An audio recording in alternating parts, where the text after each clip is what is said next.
Hello friends, નમસ્કાર. જય શ્રી કૃષ્ણ. ધોરણ 10 સંસ્કૃત, ચેપ્ટર 13 ગીતામૃતમ. ગીતામૃતમ યાની કે ગીતાનું અમૃત. ગીતાને અમૃત શા માટે કહેવામાં આવી છે? કારણ કે ગીતા એ ભગવાનના સ્વમુખે રચાયેલ ગ્રંથ છે અથવા પવિત્ર વાણી છે. માટે તેને કેટલાક લોકો એમ કહે છે કે ગીતા તો જ્ઞાનનો સાગર છે, ઉપનિષદોનું હૃદય છે કે કર્મયોગ શાસ્ત્ર છે. પરંતુ વાસ્તવમાં આપણે જોઈએ તો ગીતા એ ભગવાન શ્રી કૃષ્ણની જોડી અને સ્વર્ગનું કલ્પવૃક્ષ છે, જેના વડે માનવી જે કંઈ ઈચ્છે તે પ્રાપ્ત કરી શકે છે. તો આવી આ પવિત્ર ગ્રંથ, આ પવિત્ર ગ્રંથ શ્રીમદ ભગવદ્ ગીતા એ ક્યારે રચાયો એ આપણે સૌ જાણીએ છીએ મિત્રો, કે મહાભારતનું યુદ્ધ જ્યારે કૌરવો અને પાંડવો વચ્ચે કુરુક્ષેત્રના મેદાનમાં અથવા રણભૂમિમાં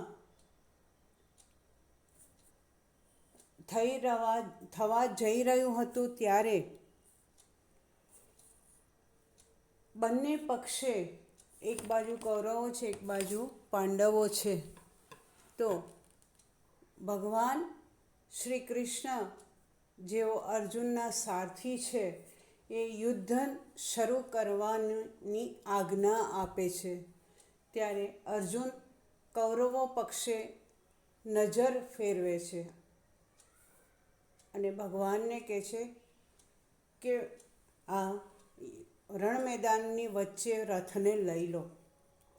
જ્યારે ભગવાન રથને રણ મેદાનની ભૂમિમાં વચ્ચે લઈ જાય છે, ત્યારે સામા પક્ષે પોતાના સ્વજનો, પોતાના સગાવાલા, પોતાના બાલ સખાઓ, મિત્રો અને પિતા કરતાં પણ જેમને અર્જુન વધુ મહત્ત્વ આપે છે તેવા પિતા તુલ્ય પિતામહ ભીષ્મ તથા પોતાના ગુરુજનો અને તેમાંય અતિ પ્રિય ગુરુ દ્રોણને જોઈને વિષાદ અનુભવે છે કે આ યુદ્ધ ભૂમિમાં મારા આ સ્વજનોને મારા હાથે હણવા પડશે.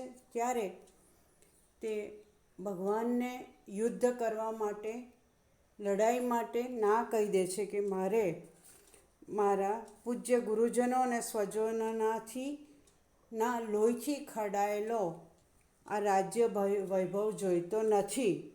ત્યારે ક્ષત્રિયને ન છાજે તેવી વાણી સાંભળી શ્રી કૃષ્ણ ભગવાન તેને રણક્ષેત્રમાં નિષ્કામ કર્મ એટલે કે નિષ્કામ કર્તવ્ય કરવાનો બોધ આપે છે, જે આ ભગવાનના મુખ કમળમાંથી પ્રગટ થયેલ ગીતાજી, કે જે ગીતાજી આપણને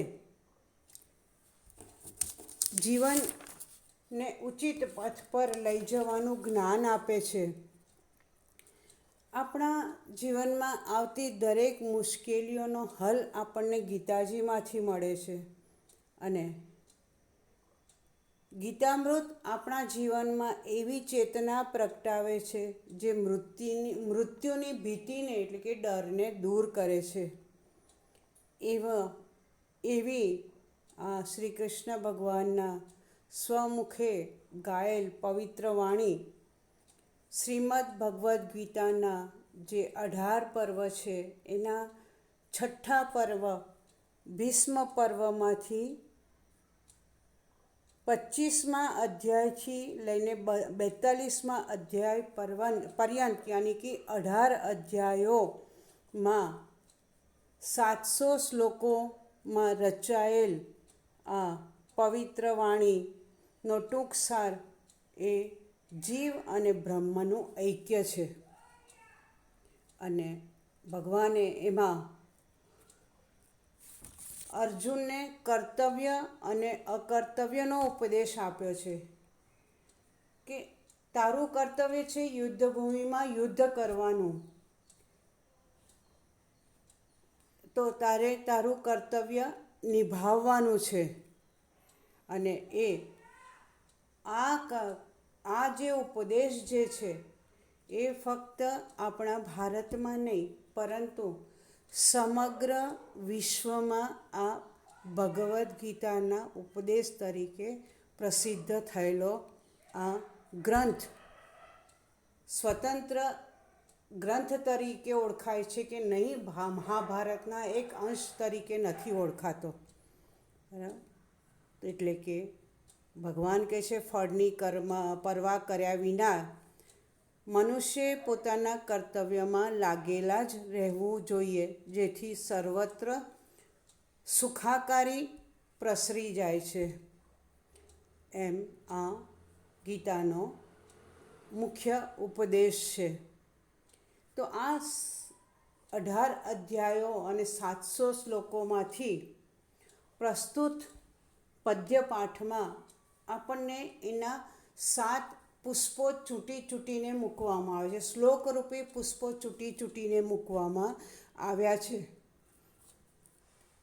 કારણ કે એ 7 શ્લોકોમાં શેનું મહત્ત્વ દર્શાવ્યું છે. તો પહેલા શ્લોકમાં આત્માની અમરતા, બીજામાં જન્મ મરણની અનિવાર્યતા, ત્રીજામાં કર્મયોગનું સ્વરૂપ, ચોથામાં જ્ઞાનનો મહિમા, પાંચમામાં ભક્તનો પ્રકાર, તેનો સ્વભાવ, અને છેલ્લે 7મા શ્લોકમાં સાત્વિકી બુદ્ધિનું સ્વરૂપ શું છે એનું નિરૂપણ કરવામાં આવ્યું છે.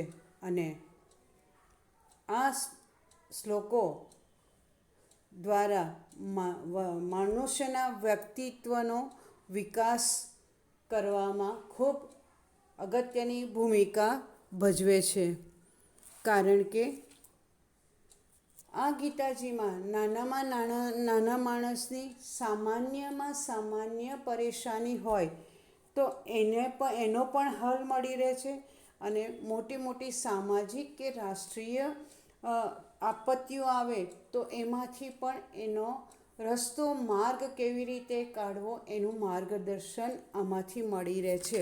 તો આવી આ પવિત્ર વાણીને ઘણા બધા મહાનુભાવોએ પોતાના મંતવ્યોમાં રજૂ કરી છે કે જે હું તમને 2-3 મહાનુભાવોના મંતવ્યો આપને સંભળાવું છું. મહાત્મા ગાંધીજીએ કહ્યું છે કે પોતાના સત્યના પ્રયોગો જે છે, આત્મકથા લખી છે, એમાં લખ્યું છે, મને તો કોઈ ધર્મ સંકટ આવે એટલે હું ગીતા માતાનું શરણું લઉં છું અને શરણાગત એવા ગીતા માતાએ મને સદાય પથ પ્રદર્શન કર્યું છે. પછી મહાત્મા થોરો કહે છે કે ગીતાની સાથે સરખાવતા જગતમાં બધું જ જ્ઞાન મને તુચ્છ લાગે છે અને શ્રીમદ ભગવદ્ ગીતાથી શ્રેષ્ઠ કોઈ પણ વસ્તુ નથી, જેને હું રોજ પ્રાતઃકાળે મારા હૃદય અને બુદ્ધિને ગીતારૂપી પવિત્ર જળમાં સ્નાન કરાવું છું, એવું આ મહાત્મા થોરોએ કહ્યું છે. ને એમણે તો એટલા બધા આનાથી પ્રભાવિત થયા હતા કે પોતાના મસ્તક પર મૂકીને તેઓ નાચ્યા હતા, ગીતાજીનું પુસ્તક મૂકીને નાચ્યા હતા.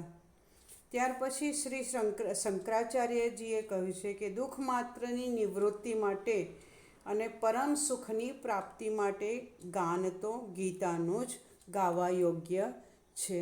એમ તો ઘણા બધા મહાનુભાવોના મંતવ્યો છે. સમય ખૂબ ઓછો છે કારણ કે હજી મારે તમને એક આનો ઉદાહરણ આપવું છે. 7 શ્લોક છે મિત્રો. આપણે બીજા વિડીયોમાં તો પૂરા કરી દઈશું. ત્યાં સુધી આ ગીતાજીનું મહત્ત્વ શું છે એનું એક ઉત્તમ ઉદાહરણ હું આપને સંભળાવું છું.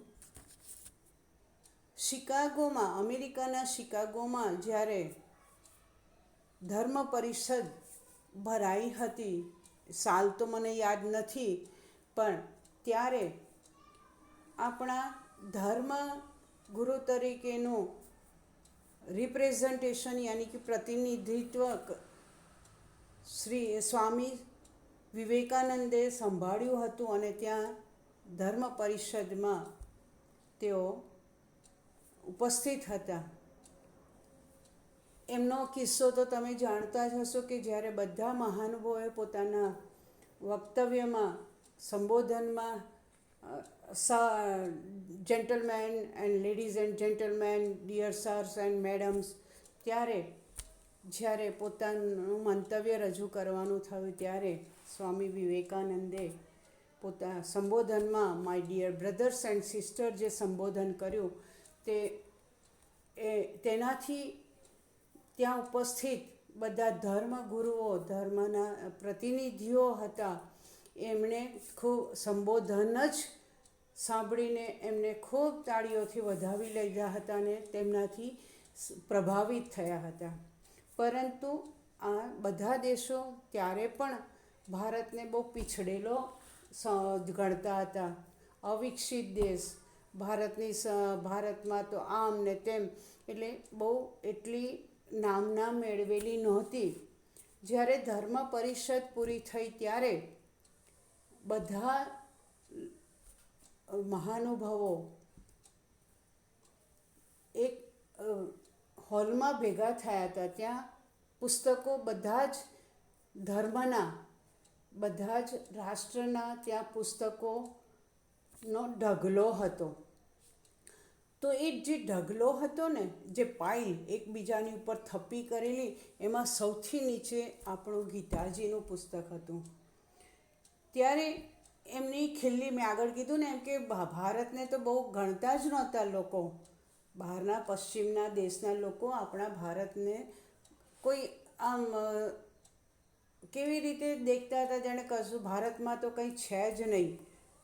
તો એની મજાક ઉડાવવા માટે સ્વામી વિવેકાનંદને કોઈ એક વ્યક્તિ એવું કીધું કે જુઓ, તમારા ગ્રંથનું મૂલ્ય કેટલું છે. સૌથી નીચે તેને મૂકવામાં આવ્યો છે ને જુઓ અમારા દેશના ગ્રંથો કેટલા એના થપ્પીમાં ઉપર છે.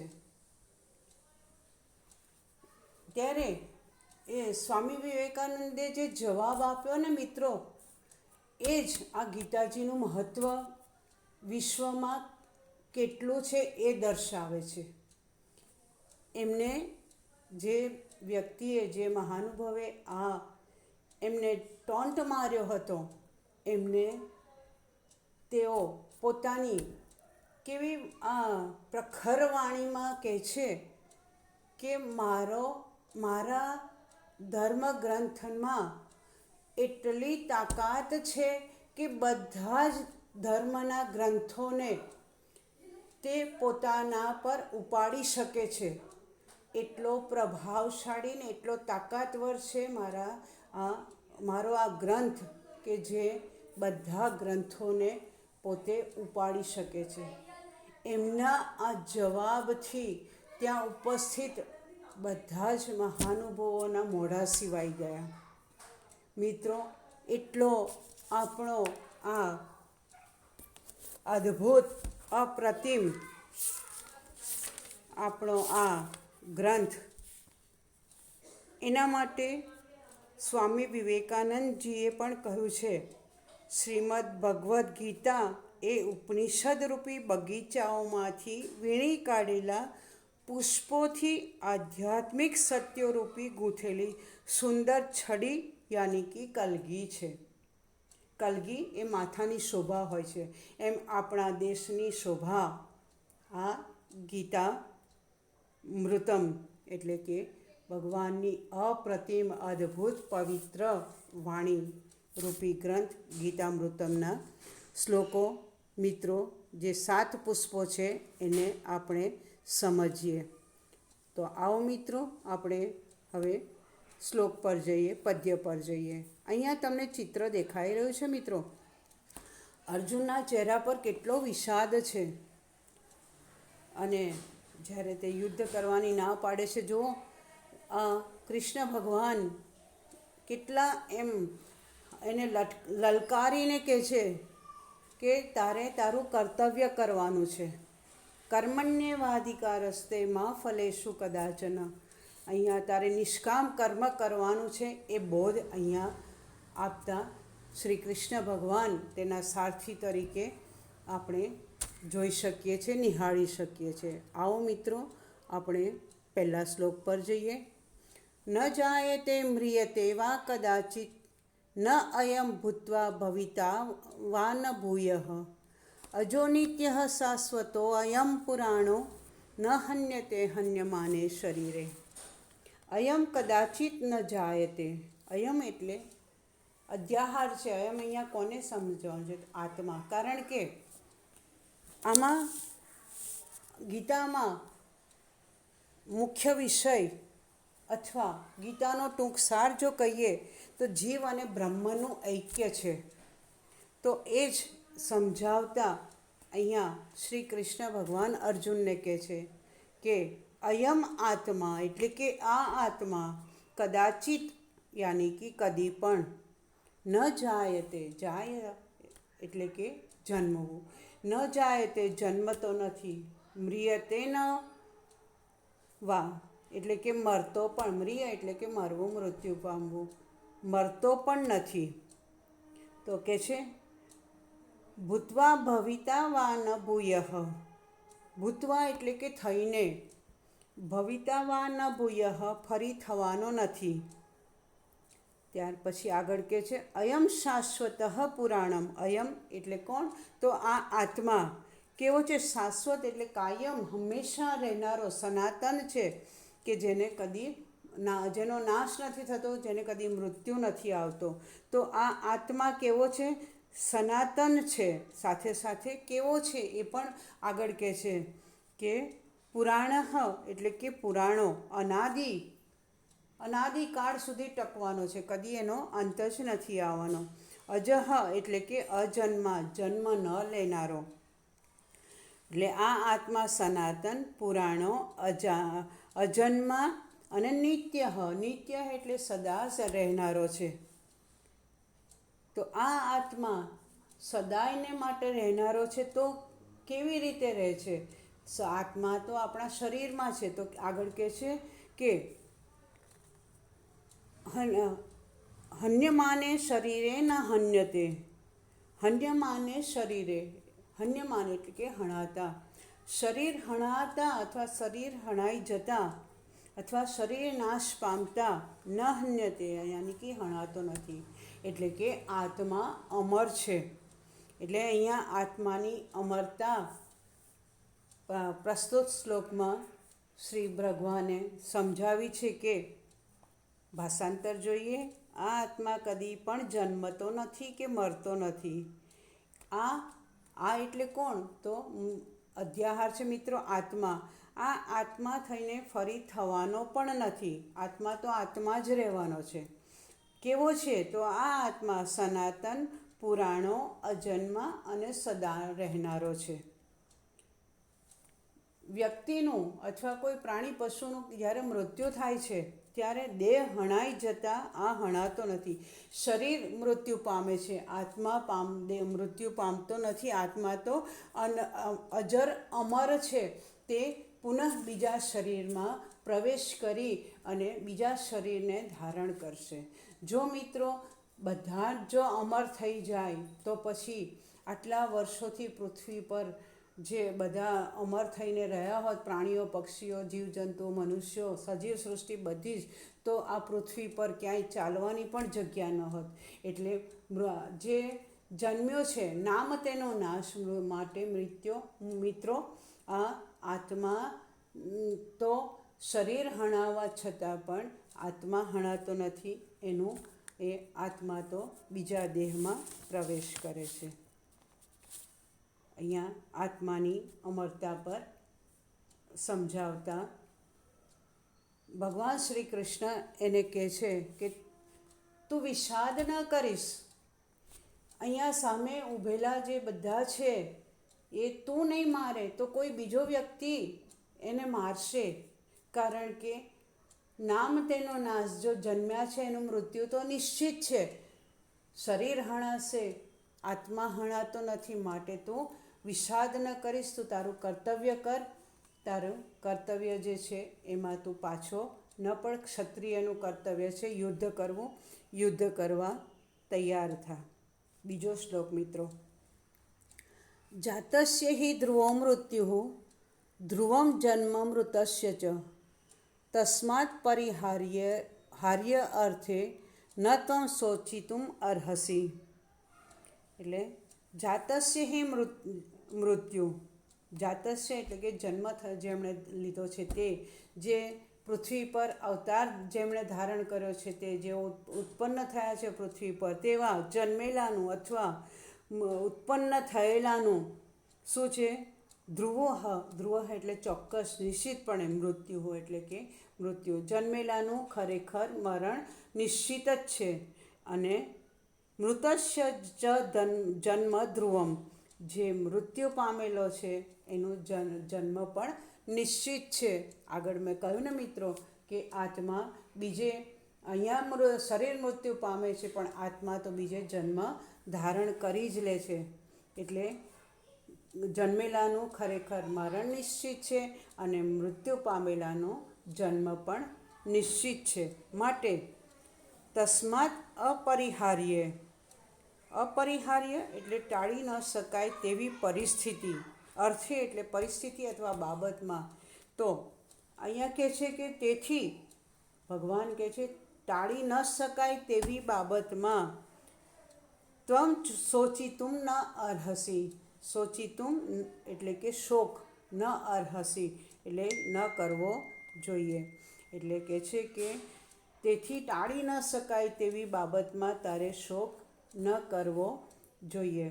મિત્રો, એનું ભાષાંતર આપણે જોઈએ કે જન્મેલાનું ખરેખર મરણ નિશ્ચિત છે અને મૃત્યુ પામેલાનો જન્મ નિશ્ચિત છે. માટે ટાળી ન શકાય તેવી બાબતમાં તારે શોક ન કરવો જોઈએ. જે તું શોક અને વિષાદમાં ગરકાવ થઈ ગયો છે, તારા સ્વજનોને, તારા મિત્રોને, તારા ગુરુજીને, તારા પિતામહને જોઈને જે શોક તને વિષાદ ઉત્પન્ન થયો છે, એ તારે આ પરિસ્થિતિ ટાળવાની નથી. આગળ કીધું એમ કે તું નહીં મારે તો બીજા કોઈ તો એને મારવાના જ છે.